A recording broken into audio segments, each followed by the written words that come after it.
Jadi kalau soal lagu ini selera manusiawi ya. Jadi saya ini manusia, maka saya pasti punya selera manusiawi. Nah,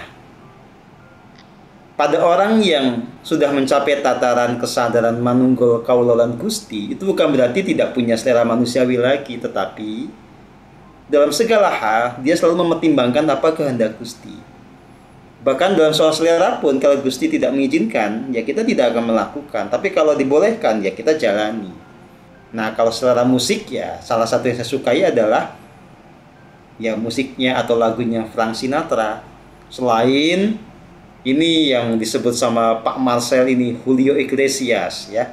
Saya senang sekali dengan suara-suara dari mereka ya. Saya menyebutnya suara surgawi karena bagus banget.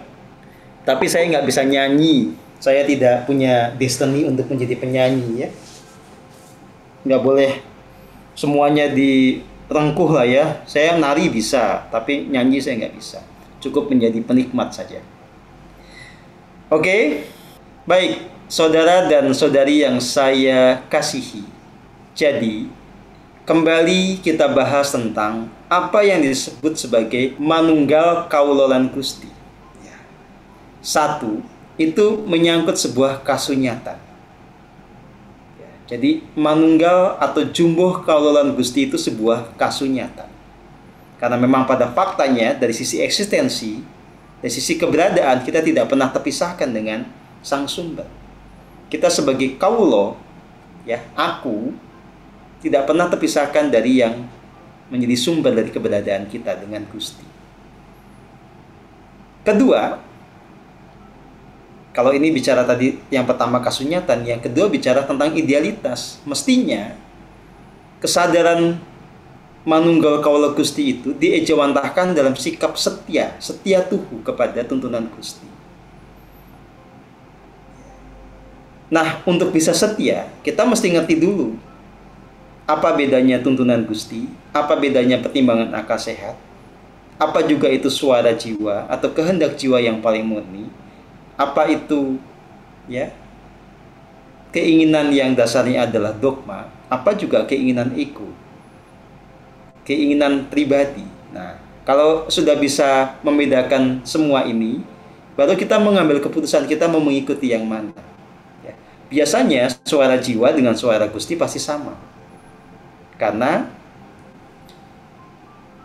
jiwa itu pasti merindukan keselamatan, Gusti menuntun pada keselamatan. Ada kalanya tuntunan Gusti itu sama dengan pertimbangan akal sehat. Tapi ada kalanya bertentangan atau bertolak belakang dengan akal sehat. Nah, tapi pada umumnya suara Gusti pasti beda dengan yang disebut sebagai kehendak egoistik. Seringkali juga berbeda dengan apa yang dipahami sebagai dogma atau doktrin. Ya. Nah, kalau sudah tahu, maka kita memilih dengan tegas, saya manut kepada tuntunan Gusti. Nah, tetapi untuk tahu ini, orang harus menjalankan laku hening.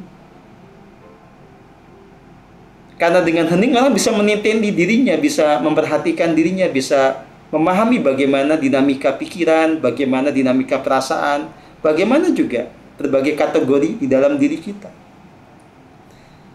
Dan dengan hening membuat kita bisa mendayagunakan rasa sejati. Rasa sejati sebagai perangkat kecerdasan dalam diri yang nanti terhubung dengan otak.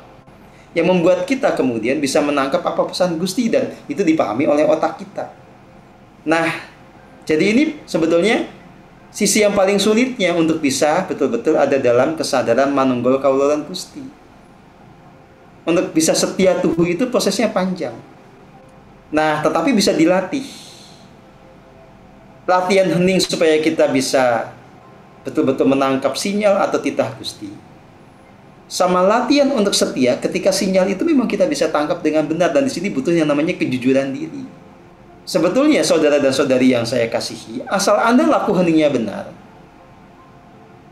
ya Anda pasti akan betul-betul merasakan keberadaan Gusti yang nyata. Anda akan bisa betul-betul juga mengetahui apa tuntunan yang nyata. Dan kalau Anda kemudian memang siap untuk hidup dalam kebenaran sejati, Anda akan pasrah. Kulo manut Gusti. Jadi saya manut kepada Gusti. kita akan manut kepada apa yang menjadi tuntunan dari sang sumber hidup. Oke?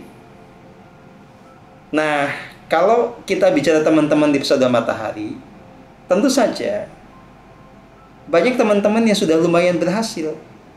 Pasti sudah bisa menangkap apa petunjuk Gustinya. Ya. Teman-teman seperti Mbak Ai, Mas Eko, Mas Komeng, itu umumnya sudah bisa. Ya. Mbak Nenden dan beberapa teman lain juga sebetulnya sudah mulai bisa mengetahui apa yang menjadi tuntunan Gusti. Nah, hanya memang nanti ada tingkatan-tingkatan, ada yang kemudian setia penuh, ada yang masih ngengkel-ngengkel atau ngeyel-ngeyel. Gitu. Ayo ngacung, siapa yang suka ndablek? Coba. Berani jujur nggak? Yang masih nggak dengar ya bilang saya nggak tahu, masih belum ngerti. Tapi ada yang sudah mulai menangkap sinyal tapi ndablek. Ayo ngacung. Nah, harus jujur. Nah, kalau Anda masih budak, ya, budak itu tuli, Anda belum paham, maka berarti fase Anda adalah menggunakan akal sehat. Gunakan saja nalar Anda yang selalu dilatih, ya. Menimbang-nimbang supaya Anda punya wisdom, punya kebijaksanaan. Ditimbang-timbang kalau melangkah seperti ini nanti memberi manfaat apa tidak. Faktor risikonya apa? Membahayakan apa tidak, begitu. Ya. Jadi sekali lagi saya tegaskan nih, ya. Untuk sampai di tataran manunggal kawula Gusti dalam arti kita setia tuh kepada tuntunan Gusti, itu prosesnya panjang. Maka kalau belum sampai ke sana jangan dipaksain. Mulai dulu dengan hidup dalam akal sehat, sambil terus latihan hening. Kalau saya sudah jelas melampaui akal sehat, kan sudah memang kayak begitu. Buktinya di perjalanan kemarin, ya, gejek-gijik itu, ya, Jakarta, terus Solo, habis itu ke mana itu? Ke Blitar, ya. Habis Blitar, Tulung Agung, Surabaya, Jogja. Sebelum itu, pokoknya bolak-balik lah. Itu sudah tidak pakai akal sehat. Kalau pakai akal sehat itu dihitung ongkos bensin, tol gitu, ya. Jadi nggak bolak-balik gitu. Nah, saya udah melampaui akal sehat. Nah, Anda ya sudah pakai akal sehat dulu lah. Gitu. Nanti kalau Anda sudah terlatih, Anda sudah betul-betul, ya, menghayati keheningan, praktik heningnya benar, suara Gustinya mantap, ya silahkan lakukan itu. Nah, kalau sudah bisa mendengar suara Gusti tapi masih belum yakin, belum mantap, ya silahkan divalidasi ke saya atau ke Pak Momong, ke Mbak Ai, ya. Itu prosedur standar supaya Anda nggak ngawur, ya. Karena prakteknya begini, saudara dan saudari, tidak semua suara yang muncul dari dalam diri itu suara Gusti, belum tentu.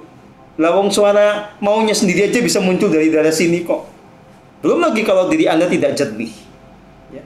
Ada demitnya di badan Anda, ya, dia bisa muncul dari sini, ya. Muncul dari dalam diri disangkanya suara Gusti padahal bukan, dan itu bisa terkesan bijaksana sekali. Makanya jangan sembrono, ya. Makanya pokoknya kalau nggak mantap di situ, sudah gunakan akal sehat dulu sambil latihan hening yang serius. Oke. Nah, makanya buat Anda mau tidak mau memang harus menuntaskan dulu pelajaran tentang cara hening yang benar. Yang pintu gerbangnya adalah rileks. Rileks badannya, rileks pikirannya.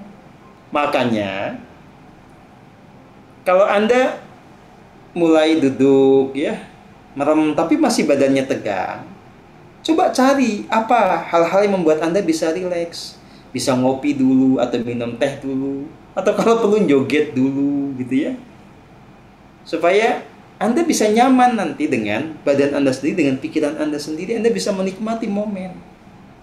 Nah, kalau badan sudah rileks, pikiran bisa Anda mulai kelola, bahwa dia memperhatikan setiap tarikan dan hembusan nafas. Kalau Anda bisa mulai menikmati nafas Anda, menikmati musik, menikmati apapun gitu, ya, itu berarti Anda sudah mulai masuk ke dalam hening. Jadi hening itu bukan sunyi, sunyi tidak mendengar suara apapun, sunyi sepi, bukan. Hening itu sadar penuh. Jadi hening yang kita ajarkan tidak mesti pintu ditutup, lampu gelapin, ya, Kalau ada orang ketok-ketok, jangan dibuka, ya nggak gitu. Hening yang kita ajarkan itu sadar penuh. Nafasnya tidak diatur-atur, biarkan apa adanya. Kita hanya memperhatikan sampai kita bisa merasakan setiap tarikan dan hembusan nafas kita. Pikiran tidak meloncat ke sana kemari, tapi penuh memperhatikan nafas itu. Kita bisa merasakan dan kita bisa menikmati. Kita menghayati dalam nafas ada energi hidup. Kita sadar bahwa itulah bentuk kasih murni Tuhan, dan seterusnya. Saya sudah mengajarkan hal yang sangat detail sebetulnya. Nah, tinggal dipraktekkan. Nah, kalau latihan Anda itu sungguh-sungguh, Anda pasti akan lama-lama bisa hening dengan benar. Yang dalam kriteria di episode matahari itu nanti indikasi bahwa Anda makin bisa hening itu kualitas heningnya itu membaik, ya, pakai angka 5%, 7%, 10%, terus semakin tinggi angkanya berarti Anda semakin bisa hening. Saya kasih cerita ya. Jelas kemampuan hening saya saat ini beda dengan 7 tahun lalu, apalagi 10 tahun lalu, ya. Sama saja seperti yang Anda juga hadapi zaman dulu, pikiran saya sibuk sekali. Suka keingat hal-hal yang mestinya tidak diingat saat itu. Tiba-tiba keingat aja. Tiba-tiba muncul bayangan begini begitu dari masa lalu. Kadang-kadang tiba-tiba ngayal masa depan. Nanti besok gimana, minggu depan akan seperti apa, kan biasa. Itu namanya monkey mind. Nah, tapi lama-lama kan karena latihan itu semua bisa dikelola. Nah, cara mengelolanya bagaimana? Jadi kalau Anda latihan hening, tiba-tiba muncul pikiran, ingat utang, ya, ingat mantan, ingat siapapun juga gitu ya. Tiba-tiba kebayang, nanti minggu depan saya akan pergi kemana, atau yang menakutkan, minggu depan cicilan harus segera dibayar gitu ya. Nah, itu dengan kita sadar, kita tahu, kita mengerti bahwa kita bisa mengelola pikiran itu, bawa pikiran untuk kembali, nggak sibuk dengan memori dan imajinasinya. Kembali memperhatikan setiap tarikan dan hembusan nafas, kembali pada momen kekinian. Nanti loncat lagi, tarik lagi. Dia usil lagi, tarik lagi. Terus, itu namanya mengembala pikiran. Sampai kita betul-betul menikmati momen saat ini di sini. Nah, kalau saya sekarang, itu sudah terlatih, gampang. Jadi pikiran saya nggak liar. Gitu, ya. Jadi, ini soal latihan. Kalau pakai bahasa Inggris ini, training make it perfect. Gitu. Jadi latihan itu membuat kita menjadi sempurna. Karena saya rajin latihan, maka saya menjadi maestro. Karena saya telah menjadi maestro, maka saya mengajarkan kepada Anda keahlian ini. Bisa karena biasa, yang penting tahu tekniknya. Jangan ngarang-ngarang sendiri. Loh, Pak Setio tahu dari mana? Gini ya, saya itu dulu belajar sama banyak guru, ya. Belasan bahkan guru saya itu. Baik yang baik hati maupun tidak baik hati, ya. Kan biasa bagian dari perjalanan. Nah, dari semua guru itu kan muncul banyak teori. Nah, saya menimbang-nimbang dengan akal sehat. Yang paling cocok ini, gitu. Meditasi ini yang paling logis menurut saya. Nah, yang paling logis menurut saya dan dianggap paling cocok ini saya jalankan dengan sepenuh hati ketika saya sudah punya guru. Gitu. Ketika saya sudah memilih untuk madek sendiri karena ada alasan-alasan tertentu. Nah, itulah yang kemudian membuat saya menemukan kebenaran, menemukan pencerahan. Yang membuat saya mengalami hidup surgawi. Yang membuat saya pada akhirnya ada di posisi ini bisa berbagi dengan Anda banyak hal dengan cara yang sangat jelas. Nah, kan hening ini sekali lagi kita membawa pikiran untuk memberi perhatian penuh. Ya. Kepada apa? Kepada aliran nafas. Kenapa tidak ke mata ketiga? Karena kalau Anda perhatiannya ke mata ketiga, kebanyakan juga nanti nggak ketemu apa-apa kecuali gelap. Dipaksa makin puyeng. Kalaupun nanti bisa ngelihat cahaya yang lihat apa juga nggak penting. Emang apa gunanya? Karena tidak membawa kepada pemurnian jiwa. Nah, ketika Anda kemudian betul-betul memberi perhatian kepada nafas, sadar penuh terhadap nafas yang natural, sadar penuh kepada tahta suci ya di relung hati ini, masuk ke dalam keterhubungan dengan Dia. Ada pemurnian jiwa di sana. Itu yang penting. Ya, pemurnian jiwa itu membuat Anda nanti bebas dari luka batin, bebas watak angkara, bebas dari dosa, bebas ilusi, bebas juga dari jeratan kuasa kegelapan. Nah, saya cerita zaman dulu, saya udah ngerti soal MKG ini, tapi kan praktiknya tidak. Praktiknya saya sibuk dengan ego, dan kemudian saya hidup menderita.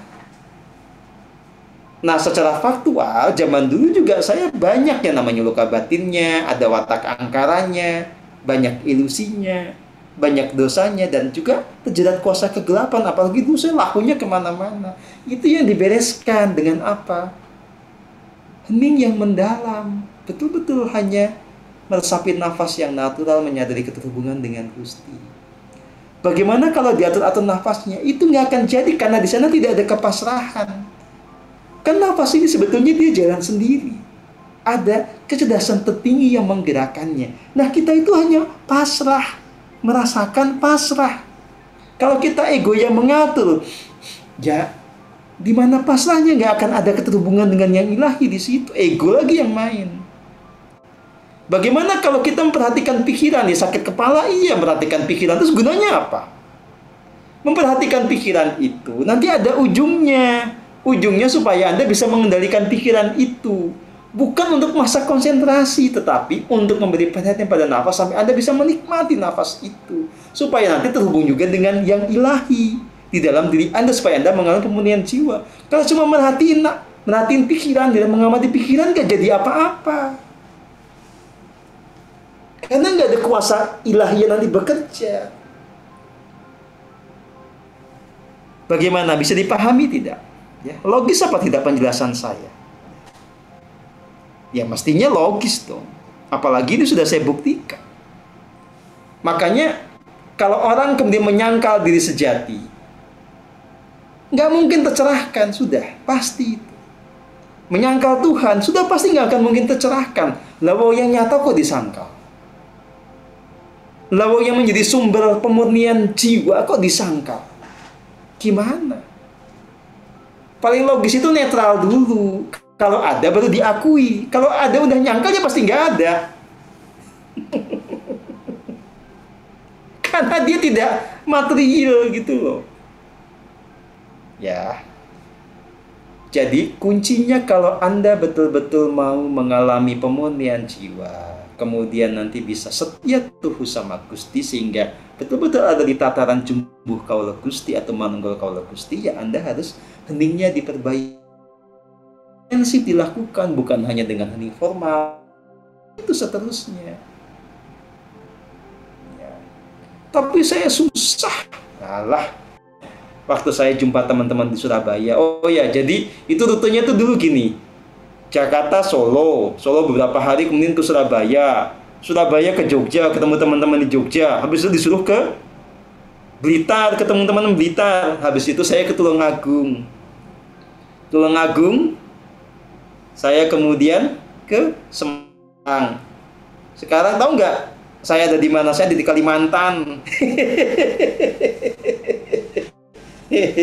Aduh. Kalimantan jadi mana? Rahasia. Mau tahu aja kamu.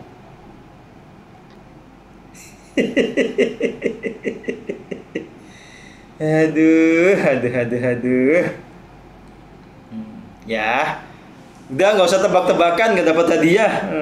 Saya cuma mau cerita bahwa di Surabaya itu saya cerita ke teman-teman, memberikan arahan kepada teman-teman yang merasa susah untuk hening. Ya. Saya bilang latihannya itu sebenarnya sederhana, mulai dengan menikmati apapun yang dikerjakan. Kalau Anda lagi masak, bisa nggak dinikmati masaknya? Kalau lagi ngepel, bisa nggak Anda rasain memang lagi megang tongkat pelnya, ketika meres itu loh dirasain, ya. Dinikmati momen itu. Jadi jangan sampai ngepel, pikirannya ke sana kemari. Anda tidak menikmati apa yang sedang Anda kerjakan. Nyiramin, dirasain dia tetesan air, dirasain ketika air itu membasahi tanaman, dirasain ketika kaki meminjak tanah gitu loh. Dinikmati semuanya. Mulai dari sana, saudara. Oh, ada yang kepo, Semarang kapan Mas Guru? Ya udah lewat lah. Saya nggak boleh ngasih tahu siapa-siapa ya. Rahasia lah. Kata Gusti rasa kondo-kondo, ning Semarang rasa kondo-kondo meneng wae ya wis meneng. Jadi Gustinya apa namanya, pokoknya pesannya adalah ya gak usah bilang-bilang gitu ya, sudah saya jalankan tugas. Ya begitu. Oke.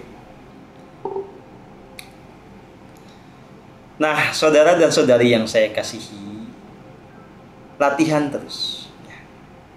Latihan untuk rileks dulu, karena rileks ini pintu gerbang keheningan. Kalau sudah rileks, baru nanti dalam masuk hening. Tanpa rileks nggak mungkin. Termasuk tidak mungkin Anda bisa hening kalau Anda memaksa untuk konsentrasi. Ya. Pak Guru, saya susah konsentrasi, nggak bisa konsentrasi, kan nggak ada yang maksa. Konsentrasi itu hasil, bukan dipaksa. Anda harus rileks dulu, menikmati momen dulu, baru nanti akan secara otomatis lama-lama bisa berfokus pada satu objek. Ya. Gitu. Tapi juga tidak mesti satu objek, Om. Kita ini bisa multitasking kok, bisa menyadari ini, menyadari itu, satu aja. Ngapain satu doang? Yang penting tetap nanti muaranya adalah sadar akan keterhubungan dengan yang ilahi di dalam diri, itu yang paling penting. Tapi kita sadar nanti sambil menyadari itu, sadar bahwa oh di sana ada orang, oh di sana ada yang nyanyi, oh di sana ada yang lagi patah hati ya, gitu. Sadar penuh terhadap semuanya. Gitu loh. Ya. Oke. Sebetulnya saya sudah bolak-balikan membabarkan ini. Ya. Tapi saya tidak akan lelah karena pada faktanya memang banyak teman-teman juga yang belum ngerti. Seperti saya bilang, butuh upaya yang luar biasa ya dari sisi saya, supaya nanti juga ada di antara Anda yang ketemu momentum untuk mengerti. Kadang-kadang di ceramah yang ke-17 kali baru ngerti ya, nggak apa-apa, namanya juga orang kan beda-beda. Ada yang 3 kali dengar udah ngerti, 5 kali dengar paham.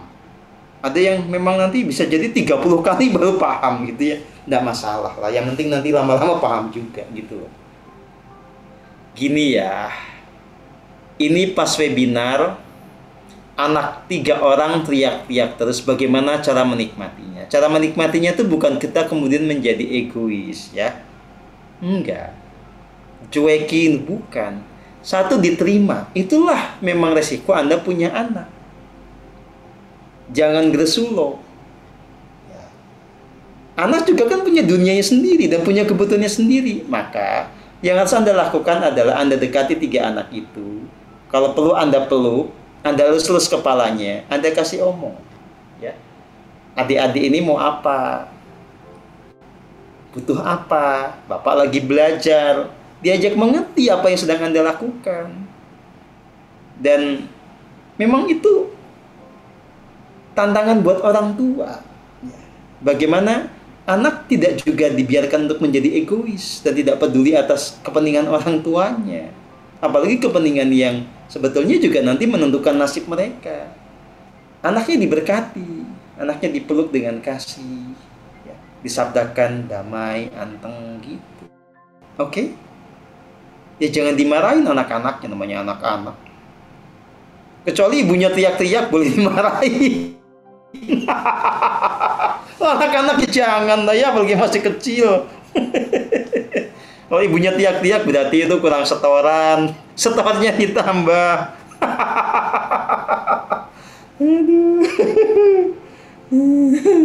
Ya. Nggak apa-apa kalau perlu anak-anaknya diajak nonton bareng gitu kan. Gitu. Ya. Makanya beberapa anak-anak murid-murid itu kan banyak yang apal sama saya kan gitu, bahkan ngefans sama saya. Ya enggak, anak-anak kecil pada ngefans sama saya.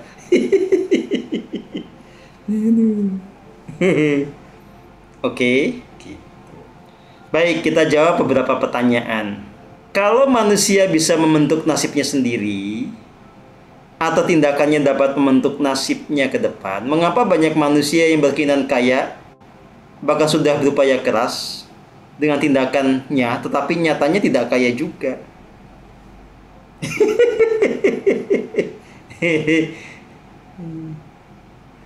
Ya nggak usah susah-susah jawabnya, Pak. Ya, Anda pengen nyalain kompor gas yang baru, tetapi Anda nggak beli gasnya, atau Anda nggak tahu cara nyalainnya karena tombolnya ini terlalu canggih. Nyala apa enggak? Ya kagak lah. Ya. Kenapa kagak? Karena Anda tidak memenuhi rumusnya. Jadi, nasib manusia itu tidak ditentukan oleh apa keinginannya. Dan juga tidak kemudian segala tindakan itu pasti membentuk nasib seperti yang kita mau. Oh tidak, saudara. Ada hukum kosmik. Ada hukum sebab akibat. Ada hukum tarik-menarik. Yang itu berlaku adil pada semuanya, presisi. Tidak mungkin meleset dan universal. Gitu. Jadi, ya, soal kaya tidak kaya, definisi kayanya apa dulu? Ukuran kayanya itu berapa banyak? Ya. Karena faktanya, dalam sudut pandang spiritualitas, yang penting ini bukan soal kayanya, tetapi orang itu bahagia dan selamat apa tidak. Jadi, kalau kemudian sudah memaksakan untuk kaya, itu sudah salah dalam konteks spiritual. Prakteknya, orang pengen kaya juga tidak gampang untuk menjadi kaya karena variabelnya banyak. Katakanlah misalnya ukuran kaya itu punya aset di atas 100 miliar gitu ya. Oke lah, itu yang disebut kaya. Ya nggak gampang. Karena variabelnya itu banyak. Kerja keras babak bundas juga belum tentu memenuhi semua persyaratan untuk mencapai titik itu. Nah tetapi faktanya adalah ada orang-orang dia nggak kerja keras, udah kaya. Kenapa? Karena bapaknya dan ibunya kaya raya. Mak brojol dia sudah tercatat sebagai pewaris harta sekian miliar atau sekian triliun. Itu bagaimana Pak Setio? Itu siapa yang menentukan? Nah, saudara dan saudari yang saya kasihi, kalau Anda menyangkal adanya perjalanan jiwa lintas waktu dengan badan berbeda-beda atau yang kita sebut sebagai reinkarnasi, maka memang susah menjawabnya. Tapi kalau Anda mengakui itu, maka sebetulnya apa yang dialami oleh setiap bayi itu kan memetik buah perbuatannya dari masa lalu. Kenapa si A lahir di keluarga ini? Kenapa si B lahir di keluarga ini? Si C di keluarga yang berbeda lagi? Itu semua mengacu kepada lanjutan karma di masa lalu dari masing-masing. Ditentukan juga dengan rancangan agung masing-masing. Kayak saya, ya. Saya pada prakteknya dilahirkan di satu keluarga yang sangat bersahaja. Nah, tetapi dengan saya lahir di keluarga sangat bersahaja itu, saya terlatih. Saya mendapatkan banyak pengalaman hidup yang menggembleng saya untuk sampai kepada rancangan agung saya. Segala keprihatinan, segala kesusahan, segala hal-hal yang sulit yang saya alami sejak masa kecil, itu mengantarkan saya menjadi manusia yang tangguh, yang tidak cemen. Membuat saya juga menghargai kehidupan ini, menghargai rakyat jelata, menghargai orang-orang miskin. Karena saya berasal dari sana. Nah, laku hening membuat saya kemudian menemukan kebahagiaan sejati, menemukan pencerahan. Dan seiring dengan saya kemudian tercerahkan, nasib saya juga menjadi berubah. Secara finansial, secara kesehatan. Dan entah nanti ujungnya kayak apa. Apakah saya nanti akan jadi triliuner atau jadi apa, kan itu bukan urusan saya. Yang penting sekarang saya bahagia. Yang penting saya sekarang bisa kemana-mana sesuai dengan kebutuhan. Yang penting adalah lembaga-lembaga yang kita kelola ini jalan dengan bagus. Kita memberi manfaat buat banyak pihak. Buat bangsa ini, buat negara ini. Banyak teman-teman ikut, istilahnya itu bersama-sama menikmati kemuliaan. Itu udah cukup gitu loh. Nah, saya bisa mencapai itu kenapa? Karena medan energi saya sudah selaras sebagai cerminan dari jiwa yang murni. Dulu ketika saya masih belum murni jiwanya, banyak kerja keras juga banyak sialnya. Itu alasan dan jawabannya. Ya, gitu. Jadi enggak mentang-mentang Anda pengen pasti terjadi, asal kerja keras pasti beres. Oh tidak, saudara. Variabelnya banyak, apalagi kalau kaitannya dengan finansial. Yang namanya networking, namanya dukungan keluarga itu vital, gitu ya. Anda kerja keras kayak kuli bangunan juga belum tentu akan bisa menjadi bos dari sebuah real estate, belum tentu. Banyak orang kerja keras tetap miskin, ya kan banyak variabelnya. Tapi kan semua juga tergantung dari rajutan karmanya itu. Nyatanya juga, yang tadinya miskin banget kan, juga ada yang bisa tiba-tiba menjadi naik ke atas. Ada. Terus siapa yang menentukan? Ya tindakannya dong. Jadi jangan hayal, pokoknya semuanya terserah Tuhan. Si A dikasih begini, si B dikasih begini, si C emangnya apaan? Ya. Udah hentikan segala hayalan akut kayak begitu. Dan yang paling penting adalah kalau Anda belajar sama saya, Anda pengen kaya, saya pecat. Saya tolak jadi murid. Kalau sudah jadi murid, saya keluarkan segera. Kalau Anda belajar spiritual pengen kaya, saya pecat sudah, pasti. Masih ada yang pengen begitu? Bagaimana? Juragan nasi goreng masih pengen kaya? Tapu gundule. Ya. Tinggalkan kebiasaan ngayal babu. Ngayal babu itu adalah fenomena psikologis di mana kita jadi babu pengen seperti tuan kita yang kaya raya. Nggak bisa kayak begitu itu. Tiap orang itu punya peran sendiri, punya takaran sendiri untuk bisa bahagia. Jadi nggak usah pengen kaya orang lain. Yang penting adalah Anda itu hidup berkecukupan sejahtera sesuai dengan takaran Anda. Kalau memang cukup dengan gaji 5 juta sebulan, cukup segitu. 3 juta sebulan cukup segitu. Disyukuri, dinikmati apa yang ada. Karena semakin Anda nanti tinggi income-nya, tanggung jawabnya juga makin besar, pengeluaran juga makin besar. Disangkanya gampang apa? Jadi jangan ngayal nanti udah kaya pasti bahagia. Enggak juga. Tapi bukan berarti kalau di PM itu kemudian kita menjadi fatalis, sudahlah terserah semua Gusti yang ngatur. Enggak gitu juga. Gusti udah ngatur itu dengan memberikan hukum alam, tapi soal nanti kita akan seperti apa, itu tergantung upaya kita. Bukan hanya upaya lahiriah, tapi juga bagaimana upaya batiniah kita, bagaimana memurnikan jiwanya berhasil apa tidak. Gitu loh. Ya, makanya di PM ini bukan hanya belajar tentang hening, kita belajar beraksi, ya. Dan belajar banyak-banyak keahlian di sini. Di sini kita belajar tentang leadership, belajar tentang entrepreneurship, belajar meramu jamu, ya, belajar tentang pertanian, macam-macam. Ini kayak kampus besar kita itu. Nah, itu adalah pembelajaran hidup supaya Anda nanti punya bekal untuk menciptakan hidup surgawi. Itu baru benar. Pokoknya di kita ini ya, tegas aturan mainnya. Kalau mau kaya, saya pecat. Memanipulasi ajaran spiritual supaya menjadi kaya raya itu adalah pelanggaran terhadap spiritualitas. Saya pecat. Menjual penderitaan, saya pecat. Ya. Kalaupun belum, berarti saya masih kasih ampunan, tinggal nunggu waktu. Jangan diterusin.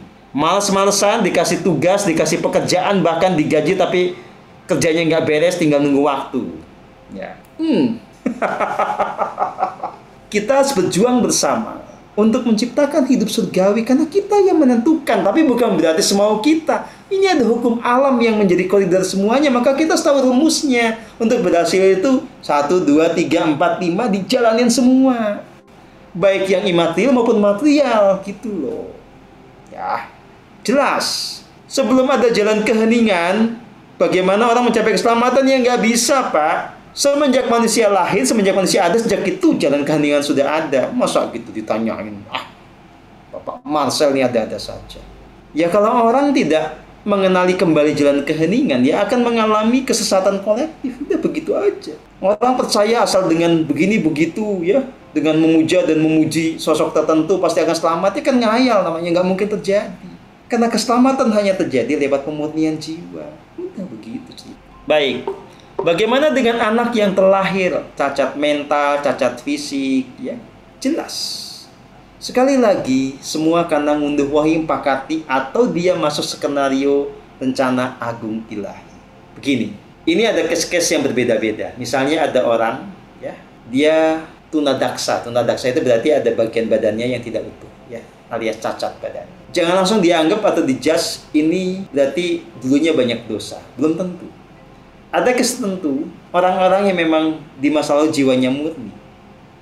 Dalam rangka memberi pembelajaran kepada orang yang terdekat dengan dia nanti, misalnya yang menjadi orang tuanya, dia memilih peran itu bisa. Tapi kan jadi susah loh. Susah itu kan buat orang yang melihat dari luar. Tapi si jiwanya itu kan memang memilih untuk hidup seperti itu, kan bisa aja. Sama case-nya ada orang ya, yang punya anak yang berkebutuhan khusus gitu ya. Belum tentu karena si anaknya banyak dosa. Tidak mesti. Memang dia memilih untuk lahir di keluarga itu memberi pelajaran kepada orang tuanya. Ada begitu. Tapi memang ada case-case orang lahir dalam situasi yang sangat susah. Itu karena memang kebanyakan dosa di masa lalunya. Maka yang sekarang sedang jaya, sedang keren-kerennya punya jabatan tinggi, Anda nggak usah bangga-banggaan juga. Ya, ketika Anda tidak peduli pada dosa Anda, itu tinggal nunggu waktu. Anda mati selesai, besok jadi gelandangan, besok lahir di kolong jembatan, besok lahir. Wong, ini adil kok dunia ini, cuma keadilannya itu kan tidak mesti berjalan seperti yang kita pikirkan. Ya, gitu loh. Ngunduhin pakat itu nyata, makanya jangan sembrono. Makanya jadi lancar gitu loh. Tapi tidak mungkin hidup surgawi terjadi tanpa kemurnian jiwa. Beratnya CA. Mengenai tuntunan Gusti, ada cerita populer tentang Ibrahim yang disuruh Tuhan menyembelih anaknya. Ceritanya aja masih kontroversi, yang disembelih itu Ishak apa Ismail. Hayo, ya. Kan versinya aja beda-beda. Jadi yang benar yang mana? Itu aja nggak jelas kok. Mau ngapain Anda dibahas? Ayo, kan fakta kan itu nggak jelas kan? Ya jelas menurut keimanan masing-masing, tapi kan faktanya ada dua versi. Ada yang bilang yang hendak dikorbankan adalah Ismail, itu versi Islam. Kalau versi Kristen bukan, Ishak. Gitu. Ya udah nggak usah dipikir lah, urusan mereka berdua itu. Ya. Yang pasti sejauh saya berkomunikasi dengan Tuhan, saya tidak pernah disuruh untuk menyembelih anak saya. Saya bisa pastikan Tuhan tidak akan seganas itulah ya. Walaupun untuk menguji nggak mungkin lah ya. Kalau itu saya nggak pernah sampai usia saya saat ini itu ya. Ya pernah disuruh yang lucu-lucu tapi nggak sampai kayak begitulah ya. Ini saya, kalau yang lainnya nggak tahu. Aduh. Ya. Begini saudara, meditasi untuk menyembuhkan luka batin itu kan memang hal yang kita ajarkan ya. Tapi Anda nggak usah maksa-maksa untuk menarik memori masa lalu, kecuali memang Anda ingat, oh ya saya pernah punya luka batin sama siapa, saya dendam sama siapa ya. Anda diproses aja semuanya dalam hening. Jadi jangan kayak orang lagi past life regression atau yang kayak hipnoterapi lu sengaja dipanggil-panggil, dia nggak begitu juga. Natural aja Anda. Kalau memang nggak keinget ya sudah, fokus. Pokoknya dengan kasih Gusti, biarlah semua luka dalam diri ini disembuhkan. Kalau Anda tahu ya secara nyata, oh dendam, marah sama siapa, ya dibereskan. Bagaimana cara membereskannya? Ya dalam hening itu Anda sadari kasih. Anda sadari bahwa semua peristiwa itu walaupun menyakitkan tetap bermanfaat buat hidup Anda. Semua peristiwa itu walaupun kemudian ya membawa kepahitan, itu menggembleng jiwa Anda. Jadi Anda berterima kasih Gusti. Dan supaya Anda tidak terbebani dengan rasa marah, dendam, ya Anda lepaskan itu semua. Sebagaimana Anda dikasihi oleh Tuhan, Anda kasihi siapapun yang telah memberikan tadi penderitaan kepada Anda. Yaitu supaya Anda bebas dari Tuhan. Ngasih ini itu kan membebaskan diri Anda dari Tuhan, membuat Anda juga bebas dari derita. Gitu ya. Silahkan dihayati aja kok. Saya banyak nulis buku tentang ini kok. Di buku Kesadaran Kristus itu sangat detail ya. Di buku yang lain juga sama. Ya. Video-video juga banyak. Silahkan dilihat sih. Oke? Ada lagi pertanyaan yang belum saya jawab? Udah semua ya? Memang begini saudara dan saudari ya. Bagaimanapun juga setiap orang itu akan hidup sesuai dengan tataran evolusi jiwanya. Jadi kita tidak bisa langsung menjudge, oh orang kalau belum belajar seperti kita ini pasti nanti akan celaka selamanya. Ya enggak. Karena yang sekarang belajar sama saya juga nanti bisa belok kan. Faktanya bisa begitu. Nah, jadi kita memaknai siapapun yang sedang ada di alur evolusinya sendiri. Kalau orang masih memang hidup dengan dogma agamanya, biarkan, nggak usah diganggu-gugat. Kalaupun kita melakukan kritik-kritik, ya kita lakukan dengan santun. Dan konteksnya kan kita memberikan pelajaran buat diri kita sendiri. Ya. Nah, bahwa nanti ada orang yang kemudian tersentuh untuk kemudian memperbaiki kesadarannya, ya bagus. Tapi kan ya dipaksa. Nah, yang kedua memang, penilaian akan berbagai tokoh itu kan memang bisa berbeda-beda. Ya. Kalau Anda yang pernah ikut kajian tentang level of consciousness, saya sajikan data hasil kalibrasi dari David Hawkins terhadap berbagai tokoh gitu ya. Kan memang juga lumrah. Bacaan terhadap berbagai tokoh itu bisa berbeda. Seperti misalnya David Hawkins membaca Mother Teresa dengan saya membaca Mother Teresa kan beda. David Hawkins membaca Gandhi dengan saya membaca Gandhi kan beda hasilnya. Lalu yang benar yang mana, ya terserah Anda mau menilai yang logis yang mana. Kalau saya kan sudah saya jelasin metodenya bagaimana. Nah, sama dengan ketika seseorang itu menilai tokoh-tokoh dari masa yang jauh lebih silam gitu ya. Itu juga akan sangat tergantung dari kejerniannya, tergantung dari nanti apa yang ada di bawah sadarnya ya. Gitu. Makanya karena David Hawkins itu kekristenannya juga tambah kuat, yang berbau-bau Kristen pasti dianggap bagus sama dia. Ya, itu lumrah karena orang kebanyakan memang tidak gampang untuk keluar dari bingkai bawah sadarnya itu. Nah, makanya kenapa untuk bisa menilai seseorang dengan akurat, kita harus melampaui semua pembias-pembias itu. Kita harus murni dalam hening yang total. Makanya nggak gampang. Nah, makanya ya sudahlah. Sekarang belajar hening. Kalau Anda belum tahu dan mantap tentang tokoh masa lalu, nggak usah dipikirin. Ya, nggak penting juga. Toh yang sekarang yang penting itu kan Anda membereskan luka batin Anda sendiri, membereskan sisi gelap Anda yang lain. Udah. Toh nanti ketika jernih juga Anda akan tahu sendiri. Yang penting prinsipnya kalau Anda belum tahu, jangan percaya. Tapi juga jangan menyangkal. Netral. Kata ajaran saya begitu. Lawang Anda kalau nggak percaya sama saya juga boleh kok. Cuma kalau udah setahun belajar tetap nggak percaya, ya buat apa jadi murid saya, wong? Bukti-bukti untuk menopang kepercayaan itu kan sudah ada gitu ya. Pelajari bukunya, pelajari webinarnya, pelajari badan saya kayak apa. Kan bisa mengambil kesimpulan dari situ, masa nggak bisa? Keterlaluan namanya. Berarti nggak niat belajar kalau itu. Oh ya, ini ada pertanyaan dari Mas Idham ini. Dia nonton nggak Pak Ivan? Idham nonton nggak Pak Ivan? Dia bilang saya masih punya ketidakmantepan 10%. Belum tas 100% katanya. Nyisa 10% tidak trustnya. Waduh, gaya banget ya. Ya, Bu Ainun ini istrinya Mas Idham.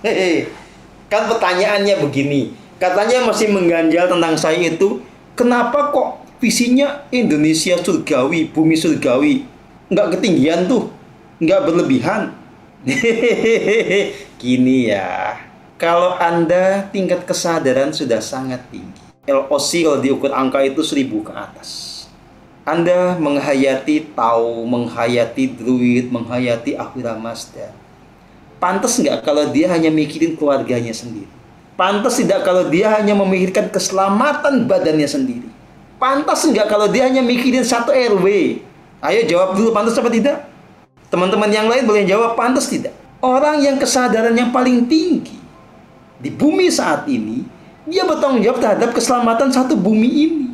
Orang yang paling mengerti tentang tradisi spiritual kuno yang ada di bumi ini, mengintegrasikannya ya, dan mewujudkannya dalam perilaku kesehariannya, itu yang paling punya tanggung jawab untuk menyelamatkan peradaban ini. Maka kalau kita sudah tahu tentang semua ajaran kuno, kita sudah menemukan keselamatan untuk diri kita sendiri, maka tanggung jawab kita adalah membangun bangsa ini dan membangun peradaban ini. Logis apa tidak? Kecuali kalau kita juga belum selamat, ya nggak usah sosokan. Kalau kita nggak ngerti tentang apa-apa, ya nggak usah sosokan juga. Saya mengerti tentang geopolitik. Saya bisa paham main caturnya Putin kayak apa. Saya bisa paham dinamika yang terjadi di Korut, di Iran, di Israel. Wajar nggak kalau saya kemudian punya sebuah kesadaran bahwa peran saya itu juga pada lingkup global. Karena saya punya energi yang tidak dimiliki orang lain. Dan energi ini tidak boleh untuk memperkaya diri saya sendiri, nggak bisa. Ini untuk sesuatu yang agung, untuk kepentingan umat manusia. Nah, soal Anda percaya tidak, terserah. Yang pasti, di tataran aksi kita mulai dari yang paling sederhana yang kita bisa. Makanya, saya sangat senang sama teman-teman yang tidak hanya mikirin diri sendiri. Mulai sangat konsisten untuk menciptakan amunisi pemulihan tanah, konsisten dengan gerakan ekoenzim. Itu hal-hal kecil yang nanti akan menciptakan momentum datangnya pertolongan yang besar. Apalagi dalam filosofi Jawa itu ada namanya Hamemayu Hayuning Bawon. Itu tugas manusia, bukan hanya tugasnya siapa-siapa. Semua manusia itu punya tugas begitu. Bukan Hamemayu Hayuning sa-RW gitu, sa-RT. Enggak. Bawono. Dan bukan hanya memikirkan anaknya, istrinya. Enggak begitu.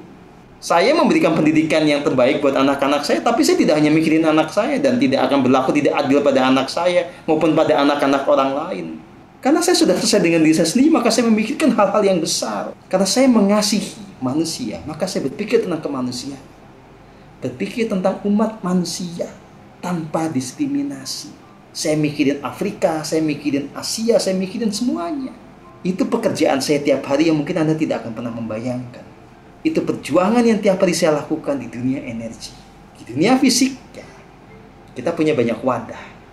Ada Pusaka Indonesia, ada berbagai perusahaan yang kita kelola. Itu semua adalah wahana untuk, ya, jelas ya. Jadi saya pernah cerita tentang bagaimana mekanisme kelahiran manusia di bumi ini. Ya. Ada yang mekanismenya reinkarnasi. Jadi memang ini jiwa-jiwa yang di masa lalunya belum lulus. Masih banyak sisi gelap. Masih banyak dosa. Jadi dia harus mengulang kembali, lahir kembali dengan sekalian ngunduh pakati, dan dia harus belajar untuk menyempurnakan perjalanan jiwanya. Ya. Ada lagi yang memang dia istilah modernnya itu voluntary. Lahir kembali dengan sukarela. Jadi jiwa-jiwa yang di kehidupan lampaunya itu sudah lumayan tercerahkan, ya, sudah bisa masuk alam cahaya, maka dia memilih dengan sukarela lahir kembali ke bumi untuk membantu manusia di bumi. Ya, makanya biasanya dia menjadi pekerja kemanusiaan, dia menyelamatkan hutan, dia apapun juga yang non egoistik, nggak mikirin lagi dirinya sendiri. Ya. Ada lagi yang memang dengan mekanisme inkarnasi, jiwa ilahi yang turun kembali ke bumi. Terserah Anda mau percaya sama saya apa tidak, ya, tetapi saya adalah yang kategori ini. Makanya saya bisa menguasai banyak tradisi.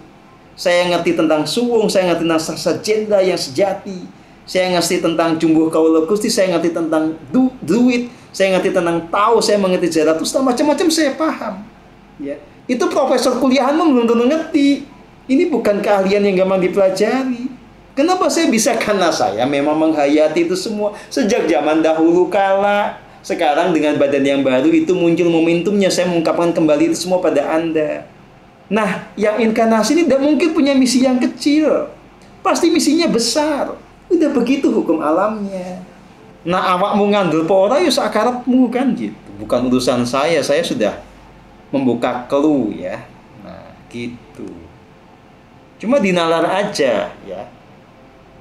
Anda pernah nggak ketemu orang yang bisa menjelaskan banyak hal demikian gamblang seperti saya? Ya, di bidang ini loh, ya, bukan di bidang yang lain. Kan nggak gampang. Gitu loh. Oke? Jadi, justru menjadi renungan buat Anda.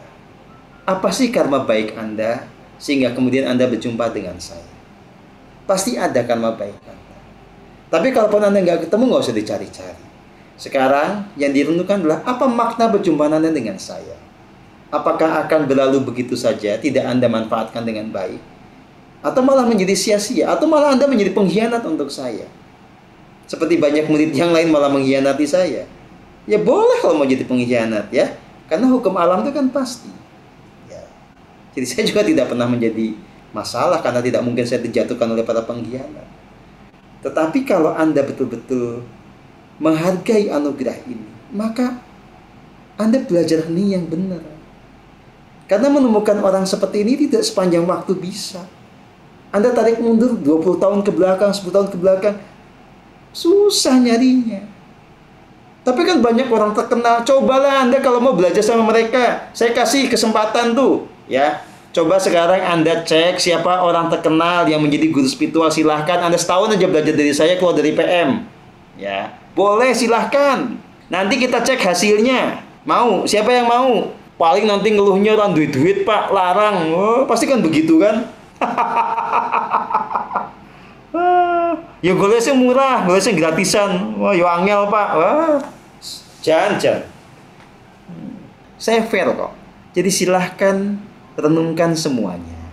Manfaatkan momen ini dengan sepenuh-penuhnya, dengan setulus-tulusnya. Jangan disia-siakan. Jangan dablek, jangan ngeyel. Saya bukan orang biasa yang gampang dikadalin. Walaupun kayaknya saya tuh culun gitu ya. Oh iya, nggak apa-apa. Bukan berarti saya nggak ngerti. Saya ini bisa membaca delta jiwa orang ya, gimana sih? Jadi Anda nggak bisa ngadalin saya sebetulnya. Walaupun saya kayak biaya aja gitu. Dan nanti semesta yang bergerak gitu loh. Anda pasti akan ketemu batunya sendiri. Kalau Anda ngadalin semesta, nggak boleh. Makanya belajar yang tulus, jangan ngeyelan, ya. Oke? Selamat belajar, selamat bertumbuh. Kita akan ketemu lagi nanti di hari Kamis ya, Kamis malam, ya. Kita akan membahas tentang Tantra. Ajaran kuno Nusantara yang membawa kekuatan kepada bangsa Nusantara kuno. Tantra. Ajarannya banyak disalahpahami. Saya akan bahas nanti di hari Kamis malam. Ya, jangan lupa daftar. Ya, oke. Kita akan jumpa lagi di webinar berikutnya. Masih siap? Siap apa tidak? Kalau masih siap, silakan tulis siap. Kita ketemu lagi hari Kamis malam. Oke? Terima kasih.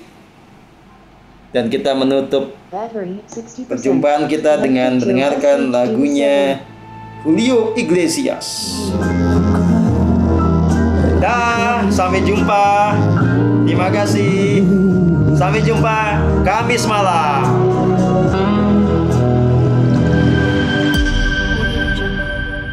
Persaudaraan Matahari, Fraternity of Pure Light.